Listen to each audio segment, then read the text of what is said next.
After the convoy and the aircraft and everything else took out the full humans and they left to go wherever the hell they wanted to go, it's time to see what they might have left behind.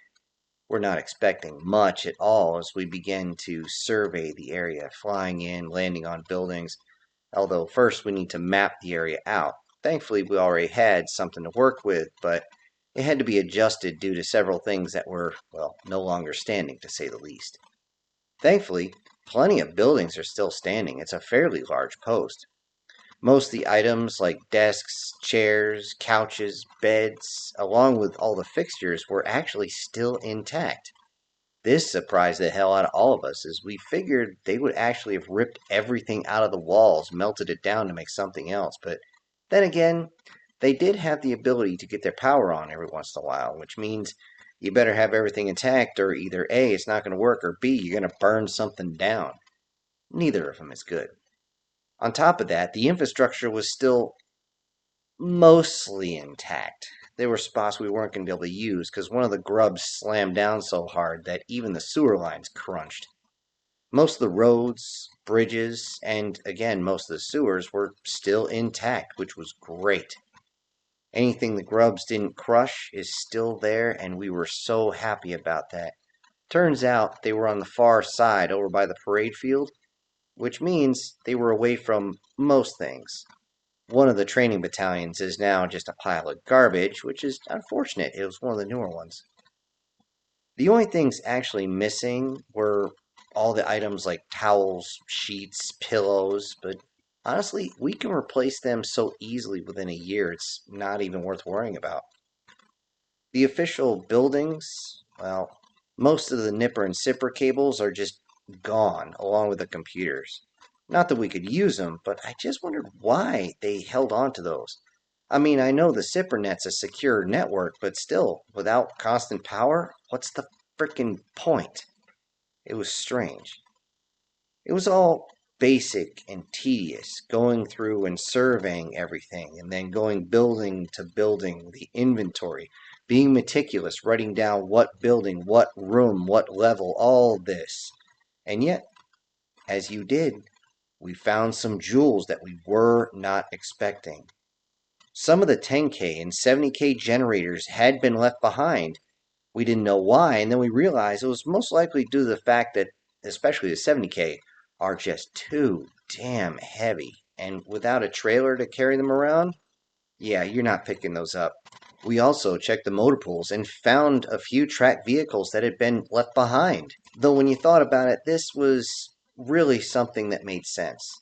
Most tracked vehicles like the APCs and those few tanks that are here, along with those strange communication vehicles that have like no room inside anyway, they simply blow through fuel like nobody's business.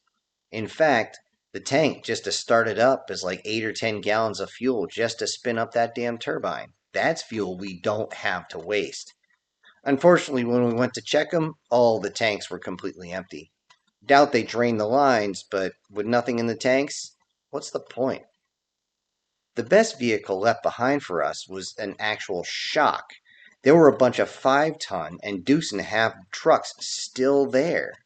I wondered why they were there, and then we looked to see if there was any LMTVs or HMTVs, and sure enough, they were all gone. They had been cleaned out. Those were the new ones. But they actually left us what I consider the good stuff.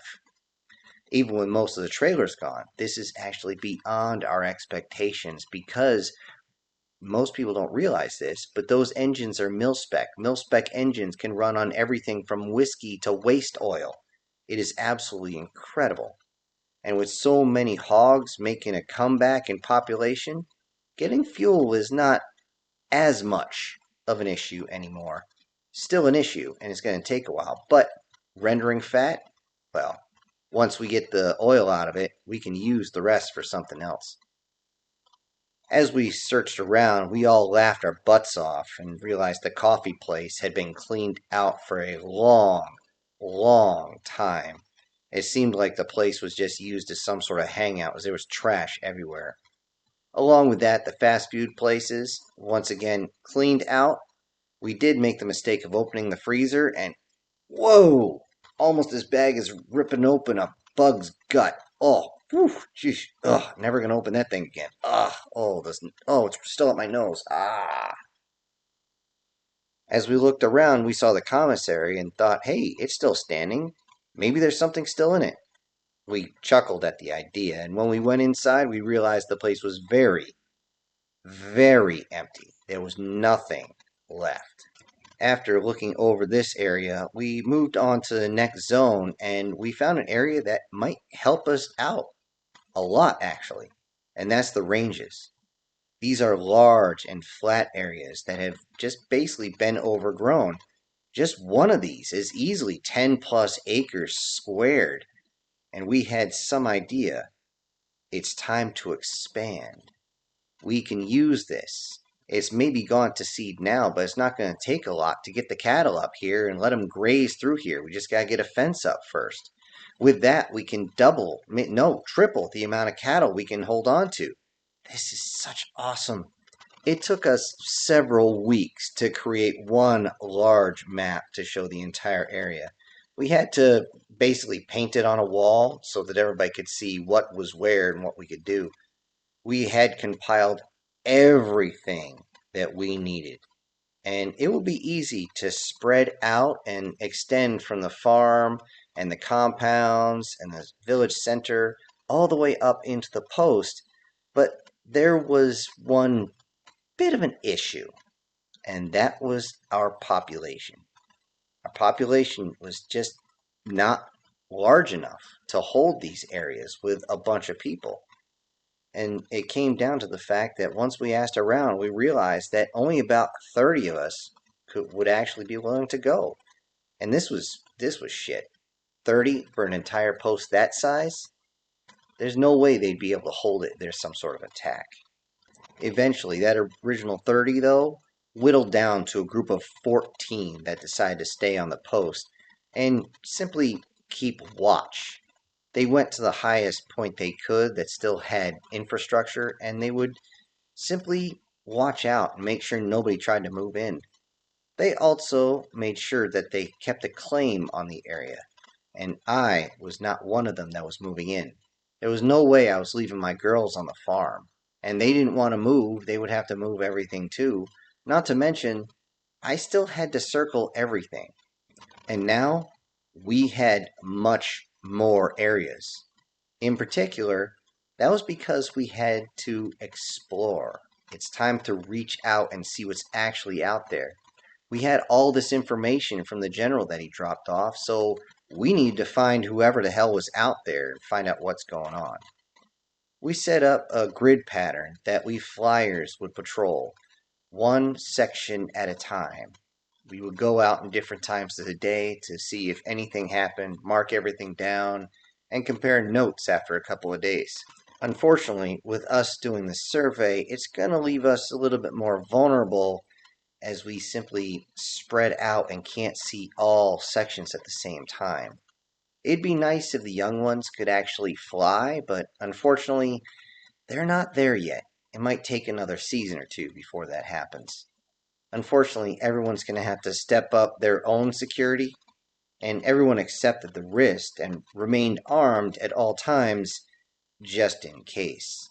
Even those of us with natural defenses or offenses, we made sure we kept some sort of weapon on us, again, just in case.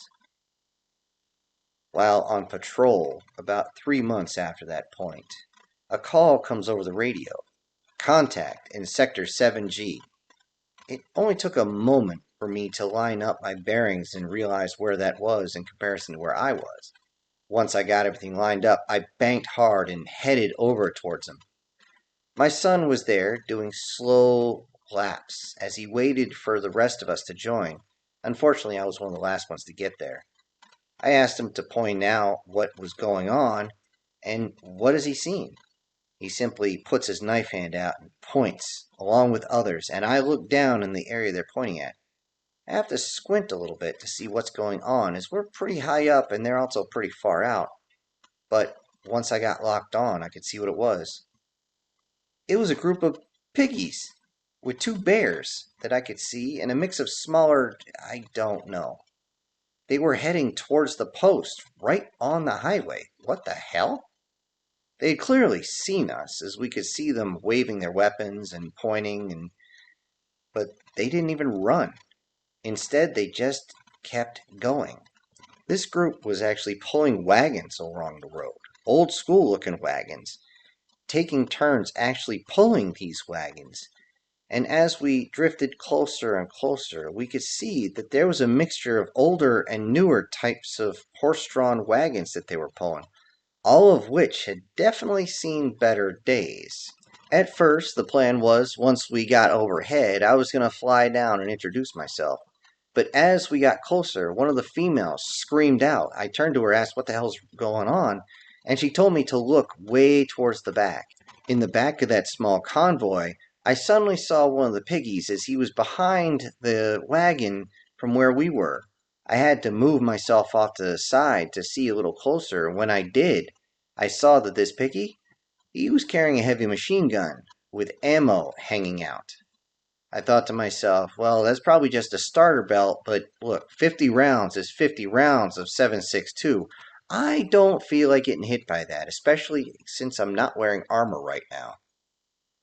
We immediately got on our radios and contacted the post, and they relayed it back to everyone else as the radios we have are just not strong enough to reach. As they relayed everything, we noticed something else. We looked into the distance on the same road, and we saw a much larger group, and it was following them. We drifted past the small group, and we wanted to see what was going on with this larger one. As we got closer, we could see something. They were walking 3 wagons across as they came down the road, and it looked as though they had cattle pulling the wagons. Well, not all of them, but most of them. We noticed that many of these wagons have an almost Amish design. As we went over top and got a better look, we could see that a few of the creatures that were pulling these wagons seemed to be harnessed to the carts, and not correctly. It didn't take long for us to see what's actually going on. It turns out that the first group is basically recon. There to make contact with who's ever there so they don't have to risk the larger force. Well, that makes tactical sense.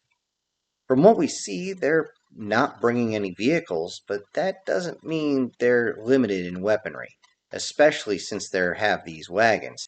I got back on the radio to tell them what's going on, and after some back and forth with the village, a decision was made on how to handle this.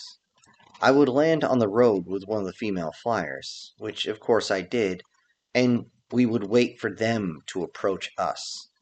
We landed just inside their view and made sure to fold our wings back as far as they went and waited.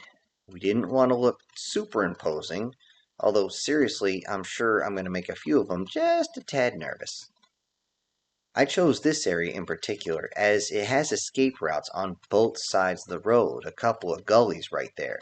So if anything, we can dive down into them and scurry away as fast as possible. Although this didn't stop the female from being nervous. Very nervous. So much so that she actually hid behind me just slightly. She was supposed to stand next to me, but as they approached, the more and more she started to go behind my back. We watched as this small group slowly approached. They didn't seem to have malice content in their eyes as they simply walked up to us. I can hear them talking as they approached, but I couldn't quite make out what they were saying. Then they stopped their wagons, but only about 10 feet from me. I stated, "You have entered our territory. State your business." One of these piggies walked up and says, "Business is what I came to do. We're willing to trade items for food and shelter." I look and I only see adult males around and say, "If that is true, then show us your wares."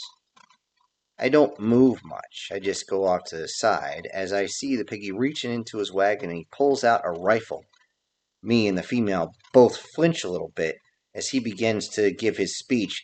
"This baby here is one of our best items." Then I realize that there's no magazine, which relaxes me a little bit, but still, I know there can be something in the chamber, so I'm definitely not relaxing at this point. He begins to pitch before I explain that I can't hold a weapon. This actually gets him to pause for a second and look almost confused until I hold up my talons and show him I can't hold one of those weapons. He then puts it back in and pulls out a bunch of household items like a hand mixer and a full on frying pan. As he moves things around so he can show them to me, I can hear an unmistakable sound, something that makes me a bit apprehensive. Thankfully, I am the epitome of poker face, so they can't see shit. While he sits there and talks about the quality of his goods, I have to pause him and tell him that we're limited on goods to trade at the moment.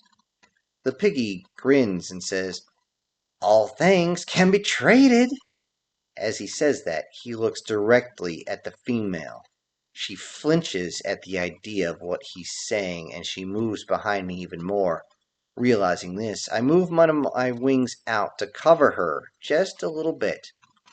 The piggy himself smiles and seems to just about shrug, realizing what I was saying without actually saying it, as the rest of those in that little convoy continue to stare at her sleek, curvy form. It isn't long before I ask to see the items for sale in the other group.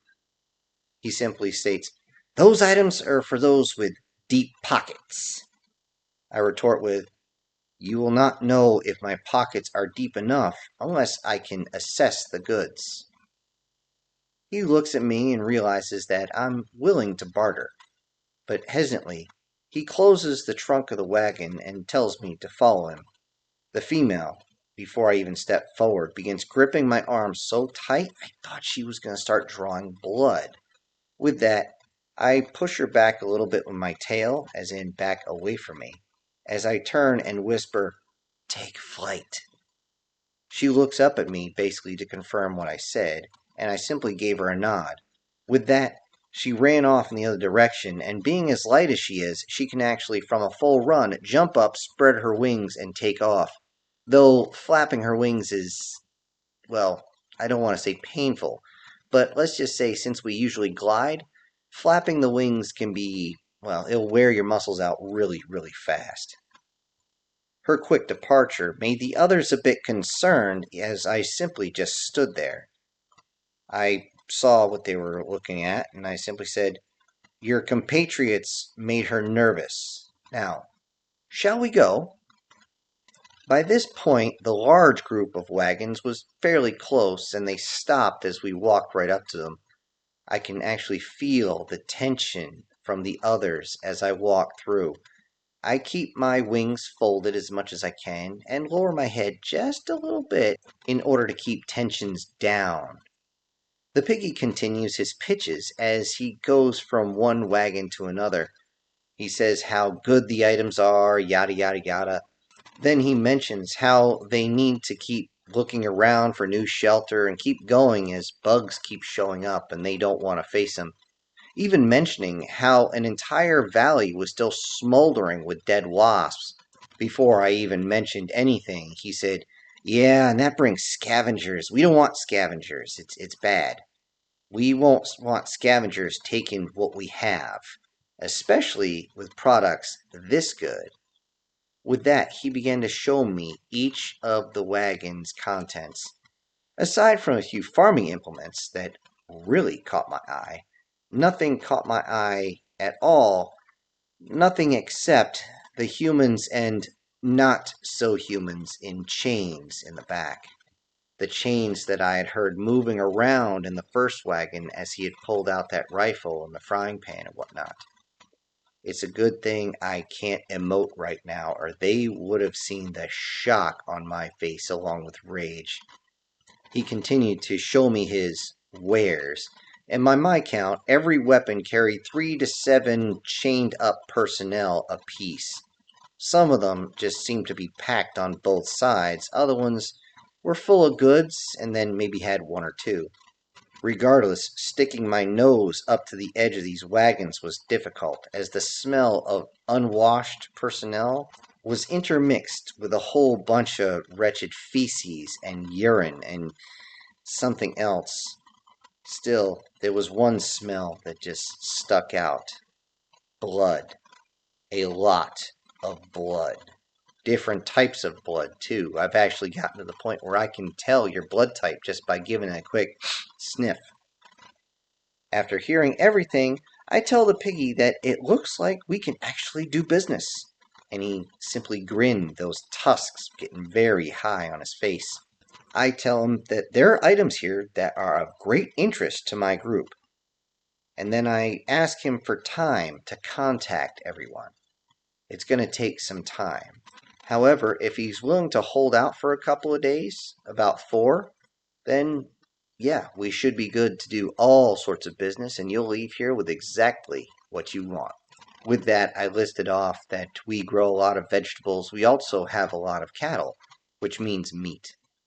And before leaving, I told him a good spot to circle his wagons, and he asked me if there are any bugs in the area because this seemed to make him nervous. Apparently, they've tangled with them and lost. I simply say, not around here, not after they ripped the base apart. This little tidbit information seemed to make him a little dissuaded, as he probably thought that the base was going to be a good place to do business. He then asked, any other issues we should know about, be concerned with? I responded, only those you bring with you. After that, we concluded our conversation, and using one of the wagons to get some air, I simply flew off. I circled slowly as I needed to gain altitude, and I watched as both of these convoys converged and then went over to the area I told them to. I didn't go straight back to the farm, of course, or back to post. No, I took a long route around. I really didn't want them getting any weird ideas. Upon reaching the others, I told them that we have 4 days. 4 days, and we cannot waste time. And with that, we flew off in different directions to get everybody because we've got 4 days and we have to be ready. Towards the end of the 3rd day, I landed with some flyers and I told everybody to wait for the elves to bring a couple of carts of supplies. They were interested, and as the sun was getting close to setting, the carts arrived and we handed out some small barrels of the strongest liquor we had to offer, along with some large portions of meat. I told them this is actually a deposit and they can enjoy at their leisure, which they obviously did. They were interested in the liquor much more than the meat. This surprised the elves, considering what type of not-so-humans we're dealing with, but then again, I understand how these guys think. As the elves were heading down the road about an hour after showing up, I even hinted at the trading of elves for something else. The piggy simply looked at me, seemed to give that same grin, and said, I'll have something real special put on the side for you. Before I flew off, they actually offered for me to join them on their little party they were having. That is, until I told them what happens to me when I drink. They thought it was a bit funny when I told them if I got it down, yeah, it would taste good, but I'm going to see it twice, one way or another, and usually violently. So, yeah, no thanks. You guys enjoy, though. And off I went. As I gained altitude, I could hear them laughing and joking as I went off. I looked down, I saw them taking shots and ripping into that very, very lean meat. Meat that had actually been cured with salt, making them even more thirsty. At 0200, everyone was silently in position. I worried that the one guard still awake would become a problem. That is, until I saw him step down and turn so he could take a leak. Just as he started to release his fluids, other fluids hit the ground as feline claws ripped across his neck, spraying the ground and her with his blood. This piggy didn't even realize what was happening as his eyes rolled back and he fell, missing most of his neck. Around the formation of wagons, silhouettes moved silently through. They moved through, ripping open throats, making the victims gurgle in their own drunken state. Blades would be driven right through the eye, right into the brain, ending this one before they even woke.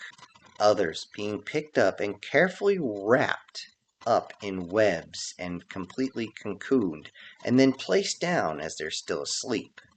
Others that could would open their maw up really wide, get in position, and then bite really hard down on the neck, crushing everything inside, making it impossible for anyone to scream as the blood squirted out on both sides, as the bastard suddenly woke up with a start and realized that it only had about 3 seconds left before he was done. From one side to another, the silent slaughter continued. In one tent, a female raccoon shivered under the cold night air, hands still bound by chains, and her meager clothing basically discarded to one side. She awakens to find massive coils around the dog next to her, the coils wrapping him so tight that the slight sound of bones breaking can be heard, even though the end of the tail is right around its neck, stopping it from screaming, stopping it from moving, stopping it from being alive. She sees this, and her eyes widen, and then suddenly a hand reaches over and covers her mouth. She didn't know what it was, but she realized, even though she can't see very well, that this hand seems to be belonging to the snake. Then the snake leans down, and he looks into her eyes, raises his other hand and his finger to his lips. As he does this, he does not make a sound. She looks at him and simply nods up and down, and then the mutt is slowly taken out of the tent by the coils and left in a heap on the ground outside. The young male lamia realized it might be too much if he left a totally destroyed corpse right next to that young girl. Through this slow and silent slaughter, a female reptilian sliced and chewed her way through, killing and searching. Inside one of the tents that she had entered without making a single solitary noise, next to a halfling that still had tears coming out of her eyes as she was curled up in a ball, still shaking after what had just happened, the reptilian found exactly what she was looking for. With expert efficiency, she raised up both hands next to the neck and then swiped on both sides really fast, spilling blood across both sides, right onto the tent wall and the other onto the halfling. As the halfling felt this, it turned over and sees the reptilian standing over the still flinching corpse. The halfling saw the horror of this thing dying, gurgling on its own fluids, and then looked to see what had just taken it. Seeing this reptilian, she thought that the devil had come herself to take the soul, and this was enough to make the halfling pass out.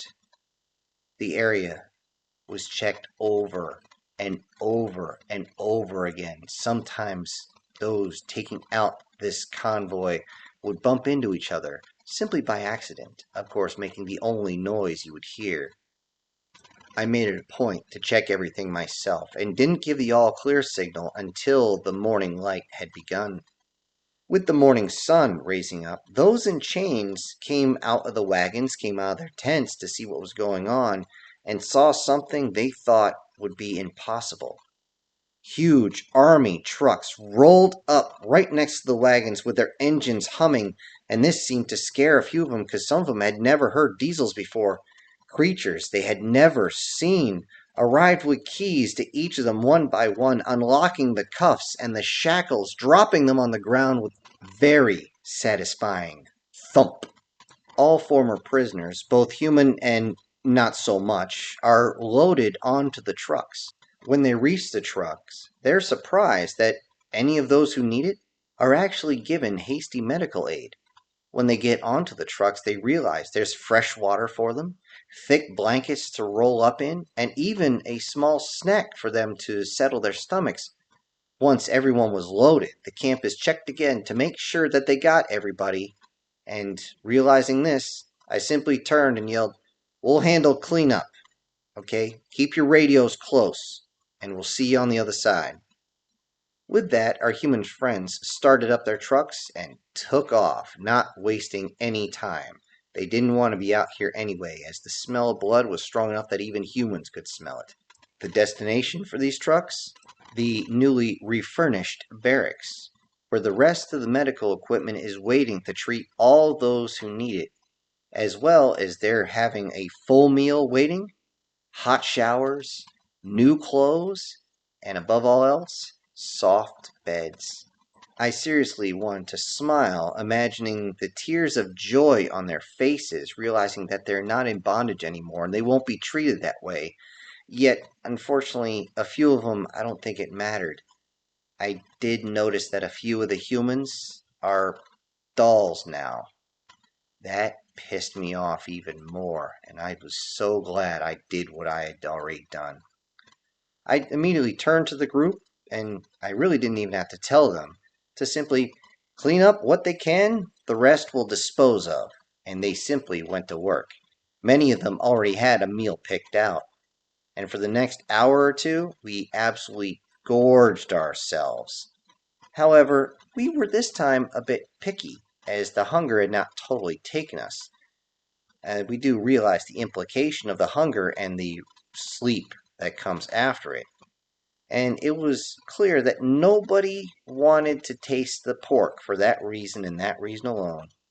I personally dined on a reptilian like myself and two full humans. Thankfully, I was able to get around their tattoos and smart enough to get rid of their belts and boots, because seriously, you're going to need a lot of fiber to push through. Regardless, by the time I was fully satiated, my gut was actually sticking out like I was like 7 months pregnant or something. I knew this would go down in about 30 minutes and spread out through the body, but still, it looked a bit ridiculous. Then again, I looked at all the other ones and could see the contented look on their faces, and all of them had that big, extended gut on them. I simply looked at a couple of the females and said, "So, when do you do?" They just simply looked at me and go, "I could ask you the same question, asshole." We all shared a laugh at that point, which was a laugh we all desperately needed. As we ate, the cocooned, we'll just say men, kept yelling and screaming to let them go. I had figured that the Arcane would eat them, but the idea of falling asleep and coming out with a snout and tusks and be chubby like that put them off their appetite instantly. I mean, I know they look good, but man, the vanity of them is getting a bit ridiculous. When everybody was done cleaning up, we loaded what we could salvage into the wagons, and we definitely weren't going to leave those behind. These were a valuable resource that's never to be underestimated. However, certain supplies were either too soaked with blood, or they were tore up, or we just couldn't use them, and those were simply chucked into the woods. It will take a while for us to get these all back, especially since the flyers, well, we have another mission. The bodies no one wanted to eat would need disposing, or else we're going to have some critters showing up, and we don't want those. It's bad. We decided to start with the living ones in the cocoons, and we get the ones that are dead later. These cocoons turned out to be thoroughly sticky, which I didn't enjoy, but at least they didn't rip apart in your hands, or they weren't like actual cables and actually cut my hands. That would be bad. I picked up and flew towards the hole. The hole is where the grubs had come from, where we had dropped our grenades and our incinerators before. We knew this was the only place we could throw something where if critters went in to get them, they wouldn't be coming out anyway. Before reaching the hole, I realized that the one screaming was actually the salesman. I recognized his voice. He kept yelling and screaming at me the whole time. He tried begging and bargaining and all the things people do when they know they're absolutely screwed and they're just trying to get out of it. When I got right above the hole, I simply ripped everything open across his face so that I could look him in the eyes.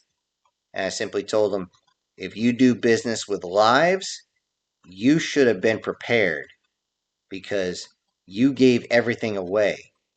At that point, he actually paused and was confused.